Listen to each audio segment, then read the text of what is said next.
എഴുത്തിലോട്ട് വന്നത് ചെറിയ ക്ലാസ്സിലാണ്. സുശ്യാമ ടീച്ചർ നമ്മുടെ സാഹിത്യ സമാജത്തിൽ എന്തോ എഴുതിച്ചതായി ഓർക്കുന്നു. അങ്ങനെ ഒരു കഥയാണോ കവിത ഒന്നും അറിയില്ലായിരുന്നു, എന്തോ ഒന്ന് എഴുതി കൊടുത്തു. പിന്നെ ഞാൻ 2001 ഒരു പൂർണ്ണമായ ഒരു കവിത എഴുതുന്നത്. അതൊരു ഖുറാനാസ്പദമാക്കിയിട്ടാണ്. അതന്ന് ഒരു ചെറിയൊരു ഇതിൽ തിരഞ്ഞെടുക്കപ്പെടുകയും പത്രത്തിലൊക്കെ വരികയൊക്കെ ചെയ്തു. പിന്നെ ഒരു കഥയാണ് എഴുതുന്നത്. ഒന്നും എഴുതണമെങ്കിൽ ഞാനൊന്നും ആ സമയത്ത് എഴുതിയിട്ടുണ്ടായിരുന്നില്ല. ഒരു ഉൾപ്രേരണ കൊണ്ട് എഴുതാനുള്ളതാണ് മാത്രമാണ്. നിങ്ങൾ കണ്ടുകൊണ്ടിരിക്കുന്നത് പി ഭാസ്കരൻ മാഷിൻ്റെ ജന്മശതാബ്ദിയോടനുബന്ധിച്ച് തനിമ കലാസാഹിത്യവേദിയായ കൊടുങ്ങല്ലൂർ ചാപ്റ്റർ അവതരിപ്പിക്കുന്ന ഭാസ്കരൻ മാഷും മാപ്പിളശീലുകളും എന്ന പ്രോഗ്രാമാണ്. ഈ പ്രോഗ്രാമിൽ തന്നെയാണ് എൻ്റെ പുസ്തകങ്ങളുടെ കവർ പ്രകാശനവും നടത്തുന്നത്. പ്രണയം അതുപോലെ വിവിധതരം പ്രണയത്തിൻ്റെ വിവിധ ഭാവങ്ങളെ ഉൾക്കൊള്ളുന്ന കവിതയാണ് എന്നാണ് അറിയാൻ കഴിഞ്ഞത്. അതുപോലെ വ്യത്യസ്ത വിഷയങ്ങളിലുള്ള ആനുകാലികമായ ചിന്തനങ്ങൾ അടങ്ങിയ മറ്റൊരു പുസ്തകം. ഇനി ഒന്ന് മലയാള ഭാഷയിലെ ഓരോ അക്ഷരങ്ങളിൽ നിന്നും ആരംഭിക്കുന്ന കവിതകൾ, അതുപോലെ പ്രാസസംബന്ധമായ കവിതകൾ കൂടിയാണ് ഇന്ന് ഇവിടെ കവർ പ്രകാശനം ചെയ്യപ്പെടാൻ പോകുന്നത്. തനിമയ്ക്ക് നമ്മുടെ കൊടുങ്ങല്ലൂർ ചാപ്റ്ററിന് ഇത്തരം ഒരു വ്യക്തിത്വത്തെ ലഭിച്ചു എന്നത് തന്നെ നമുക്ക് വളരെയധികം ഭാഗ്യമായും അഭിമാനത്തോടെയും നമ്മൾ കാണുകയാണ്. അതുകൊണ്ട് തന്നെ ഇന്നത്തെ ഈ പരിപാടിയും വെച്ചിട്ട് ഈ ഒരു കവർ പ്രകാശനം ചെയ്യുന്നതിൽ ഞങ്ങൾക്ക് എല്ലാവർക്കും ഏറെ സന്തോഷമുണ്ട്. അങ്ങനെ ഒരു ഞങ്ങളുമായിട്ട് അങ്ങനെ കണ്ടുമുട്ടാൻ ഇടയായതിൽ അങ്ങേയറ്റം സന്തോഷം അറിയിക്കുന്നു. മലയാളത്തിലെ എല്ലാ അക്ഷരങ്ങൾ കൊണ്ടും എഴുതിയ പ്രാസകവിതയുടെ കവർ പ്രകാശനം ചെയ്തത് പ്രശസ്ത കാഥികനായ സൂരജ് സത്യൻ സാറാണ്.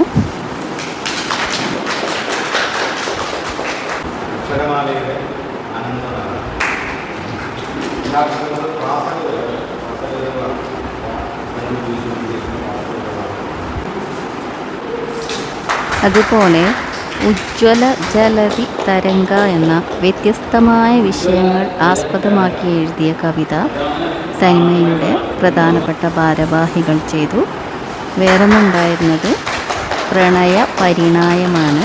അത് കൊടുങ്ങല്ലൂർ ചാപ്റ്റർ പ്രസിഡൻ്റാണ് ചെയ്തത്.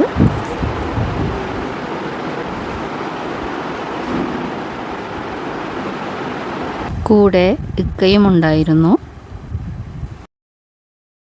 എഴുത്തിലോട്ട് വന്നത് ചെറിയ ക്ലാസ്സിലാണ്. സുശ്യാമ ടീച്ചർ നമ്മുടെ സാഹിത്യ സമാജത്തിൽ എന്തോ എഴുതിച്ചതായി ഓർക്കുന്നു. അങ്ങനെ ഒരു കഥയാണോ കവിത ഒന്നും അറിയില്ലായിരുന്നു, എന്തോ ഒന്ന് എഴുതി കൊടുത്തു. പിന്നെ ഞാൻ 2001 ഒരു പൂർണ്ണമായ ഒരു കവിത എഴുതുന്നത്. അതൊരു ഖുറാനാസ്പദമാക്കിയിട്ടാണ്. അതന്ന് ഒരു ചെറിയൊരു ഇതിൽ തിരഞ്ഞെടുക്കപ്പെടുകയും പത്രത്തിലൊക്കെ വരികയൊക്കെ ചെയ്തു.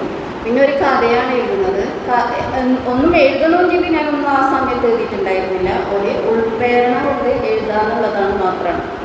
അപ്പോൾ കഥ എഴുതിയ സമയത്ത് അന്ന് ആരാമത്തിന് അയച്ചു കൊടുത്ത്. കാരണം ആളെ ആ സമയത്ത് ചെറുതാണെങ്കിൽ വായിക്കുന്നതൊക്കെ വലുതാണ്. വീട്ടിൽ പുസ്തകത്തിന് ചില നിയന്ത്രണങ്ങളൊക്കെ ഉണ്ട്. നല്ല പുസ്തകങ്ങൾ യഥേഷ്ടം വായിക്കാം.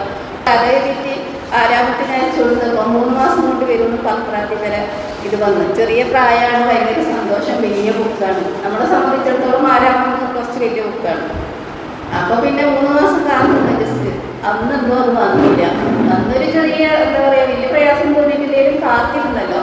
പിന്നെ ഞാൻ 2005 പിന്നെ ഒരു കഥ എഴുതുകയും UAE ഗൾഫിലെത്തി കുറേ മത്സരങ്ങൾ സംഘടിപ്പിച്ച ഒരു മത്സരത്തിൽ ആ കഥയ്ക്ക് എനിക്ക് സർട്ടിഫിക്കറ്റ് കിട്ടുകയും ചെയ്തു. തുടർന്ന് അങ്ങോട്ട് ഒരു മത്സരത്തിന് വേണ്ടിയിട്ടാണ് സത്യത്തിൽ ഞാൻ പൂർണ്ണമായിട്ടും എഴുതുന്നത്. കാരണം നിമിഷങ്ങളിൽ വരുന്ന കവിതയാണ്. അത് വിൽക്കാനാണ് ഇത്തിരി ഞാനൊരു കവിത വിൽക്കാൻ ഇത്തിരി മെനക്കെട്ടിട്ടുണ്ടെങ്കിൽ എൻ്റെ പ്രാസ കവിതയാണ്. അതിൻ്റെ സവിശേഷത എന്ന് പറഞ്ഞാൽ മലയാളത്തിലെ എല്ലാ അക്ഷരങ്ങളും കൊണ്ട് തുടങ്ങുന്ന കവിതയാണ്. ശരിക്കും ഇത്ര നാളും എൻ്റെ ഒരു ഇഷ്ടത്തിന് എഴുതി ഒന്നും പഠിക്കാതെ എഴുതിയോണ്ട് എൻ്റെ ഒരു ഇതായിരുന്നു അതിന് വന്നത്. ഇപ്പോൾ എനിക്ക് പുസ്തകമൊക്കെ ഇറക്കുമ്പോൾ ഒരു പേടിയുണ്ട്. കാരണം എനിക്ക് ഞാൻ പഠിക്കേണ്ടിയിരിക്കുന്നു എന്നാണ് ഞാൻ മനസ്സിലാക്കുന്നത്. കാരണം പുറത്തേക്ക് വരുമ്പോൾ അതെങ്ങനെയാണല്ലോ, നമ്മൾ ഇപ്പോൾ എൻ്റെതായ രീതിയിൽ നിന്ന് കുറച്ചുകൂടെ പഠിക്കണം എന്നുള്ളൊരു ചിന്ത വരുന്നുണ്ട്. ഒരു പേടി ഭയം വന്നിട്ടുണ്ട്. അങ്ങനെയൊക്കെയാണ് എൻ്റെ ഒരു ഇത്. പിന്നെ പ്രണയ പരിണായം എന്ന് പറഞ്ഞാൽ പ്രണയം വഹിക്കുന്നതാണ് സാഹിത്യം. നമ്മളെത്ര പ്രണയത്തിന് മാറ്റി വെച്ചാലും അത് എഴുതാത്തൊരു ഇത് ഒരു എഴുത്തുകാരി പൂർണ്ണമാക്കില്ലാന്ന് തോന്നിയിട്ടാണ് പിന്നെ അങ്ങനെ ഒരു ഇത് ഇതാക്കിയത്. ഒരുപാട് എഴുത്തുകളുണ്ടായിരുന്നു. 2001 മുതൽ ഇങ്ങോട്ട് ഒരുപാട് പുസ്തകങ്ങൾ ഇറക്കാൻ ഉള്ള കവിതകൾ ഉണ്ടായിരുന്നു സത്യത്തിൽ എൻ്റെ അടുത്ത്. അത് നല്ലതുണ്ടാവാം. ലാസ്റ്റാണ് ഈ ഒരു കവിത ഇറക്കാൻ ഞാൻ ജാമ്യ സാറിന് കൊടുത്തപ്പോൾ പുതഹസ്തമുള്ള അങ്ങനെ ഒരുപാട് നല്ല പ്രോത്സാഹനം കിട്ടി. അപ്പോൾ 2016 ഞാൻ പ്രാസ കവിത എഴുതുന്നത്. അന്നത് പത്രങ്ങളിലെയും നാട്ടിലെയും പിന്നെ ഗൾഫിലുടെയും മാധ്യമത്തിനും സിറാജ്, ഇവിടുത്തെ ദേശാഭിമാനി, അങ്ങനെ നാട്ടിലെ അവിടെയുള്ള ഒരുപാട് പത്രങ്ങളിലൊക്കെ എന്നെ കൊണ്ട് വന്നിരുന്നു. ടീച്ചർ വന്നിരുന്നു, ദേശാനെത്തി. പിന്നെ അത് അവിടെ നിന്നു, അതിന് ഇരിക്കില്ല. കാരണം അന്നത് ഭയങ്കര കട്ടിയായിരുന്നു. ഇത്രയും പെട്ടെന്നായിരിക്കും ഉൾക്കൊള്ളാൻ കഴിയാത്ത രീതിയിലായിരുന്നു. കാരണം പ്രാസകവിത നമുക്കറിയാം, പീഠം ഡാവിച്ചിട്ട് കവിത ആരും വായിക്കും, ഡാൻസിലാണെങ്കിൽ ഡാവിച്ചിട്ട് ആരും വായിക്കും, നമ്മൾ കാപാലം വെച്ച് വായിക്കും. അപ്പോൾ അത് ഇത്തിരി റിസ്ക് ആയിരുന്നു. അപ്പോൾ 2016 എഴുതിയെങ്കിലും ഈ ഒരു കഴിഞ്ഞ 3 മാസമാണ് ശരിക്കും അതിന് വേണ്ടി എഴുതി അതിനെ നീക്കിയെടുത്തതെന്ന് പറയാം. എഴുതിയിട്ട് 10 കൊല്ലമായെങ്കിലും അതിനൊന്ന് നീക്കിയത് ഇപ്പോഴാണ്. അങ്ങനെയാണ് ഇപ്പോൾ പുസ്തകം പഠിക്കാനിരിക്കുന്ന കൂടുതൽ കവിതയെക്കുറിച്ചും മറ്റുള്ളവരുടെ നല്ല എഴുത്തുകളെക്കുറിച്ചും എനിക്ക് പഠിക്കാനെന്ന് മനസ്സിലാക്കിക്കൊണ്ടാണ് ഞാൻ പ്രകാശിക്കുന്നത്. നമ്മളൊന്ന് ചിന്തിക്കണം, എൻ്റെ സ്വഭാവം, എൻ്റെ സംസ്കാരം. ഭാസ്കരൻ മാഷിൻ്റെ ഒരു പാട്ടില്ലാതെ പോകുന്നത് വലിയ കഷ്ടമല്ലേ? ആരാണ് നമുക്ക് ഭാസ്കരൻ മാഷിനെ ഓർമ്മിപ്പിക്കുക? നാളികേരത്തിൻ്റെ നാട്ടിലെനിക്കൊരു നാഴിയിടങ്ങഴി മണ്ണുണ്ട്, ഒരു നാഴിയിടങ്ങഴി മണ്ണുണ്ട്. നാളികേരത്തിൻ്റെ നാട്ടിലെനിക്കൊരു നാഴിയിടങ്ങഴി മണ്ണുണ്ട്, ഒരു നാഴിയിടങ്ങഴി മണ്ണുണ്ട്.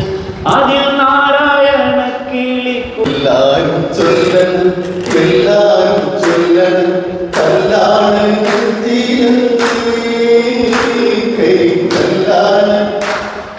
കല്ലാണ് നെഞ്ചിനെന്ന്.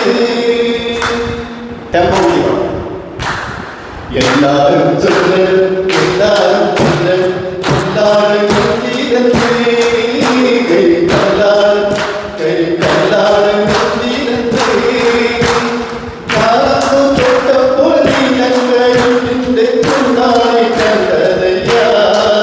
ചക്കര ചൂടാണ് കണ്ടതയ്യ. എല്ലാരും ചൂടൻ, എല്ലാരും ചൂടൻ, കല്ലാണ് നെഞ്ചിലെന്ന്. കല്ലാണ് നെഞ്ചിലെന്ന്. പക്ഷേ ഭാസ്കരൻ മാഷിൻ്റെ പേരിൽ നടക്കുന്ന ആയിരക്കണക്കിന് മനുഷ്യർ പങ്കെടുക്കുന്ന വലിയ ഭീമൻ പരിപാടികളൊക്കെ കേരളത്തിൽ അങ്ങോട്ടും ഇങ്ങോട്ടും പല സ്ഥലത്തും നടക്കുന്നുണ്ട്. പക്ഷേ അതിനേക്കാളൊക്കെ ഉപരി ഭാസ്കരൻ മാഷെ ആത്മാവിൽ ഏറ്റുവാങ്ങുന്ന, അദ്ദേഹത്തെ മുഴുവനായും അദ്ദേഹത്തെ ഉൾക്കൊള്ളുന്ന ഇത്തരത്തിലുള്ള കുഞ്ഞു സംഘത്തിൻ്റെ പാട്ടുകളൊക്കെ ആയിരിക്കും അദ്ദേഹത്തിന് ഇഷ്ടം എന്നാണ് എനിക്ക് തോന്നുന്നത്. നമുക്ക് ലാസ്റ്റ് ചാൻസ് എന്നുള്ള പേരിൽ ആർക്കെങ്കിലും ഒരാൾ കൂടി ഒരു പാട്ട് പാടി അവസാനിപ്പിക്കാം.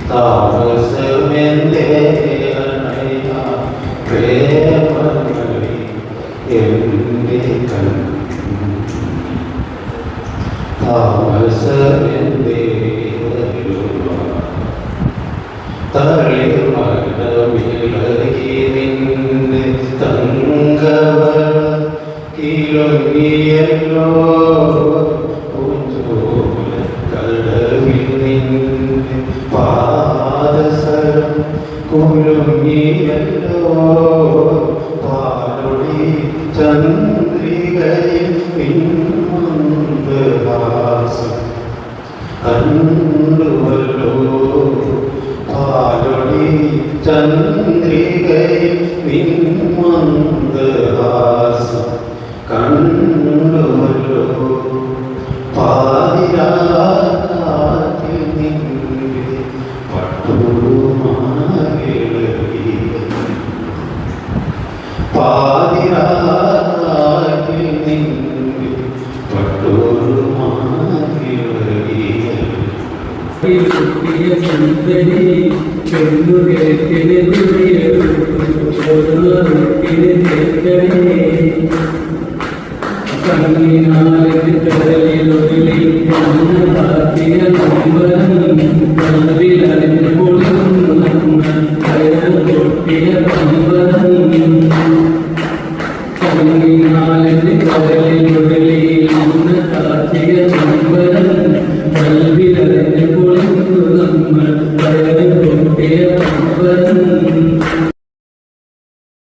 Thanks for watching.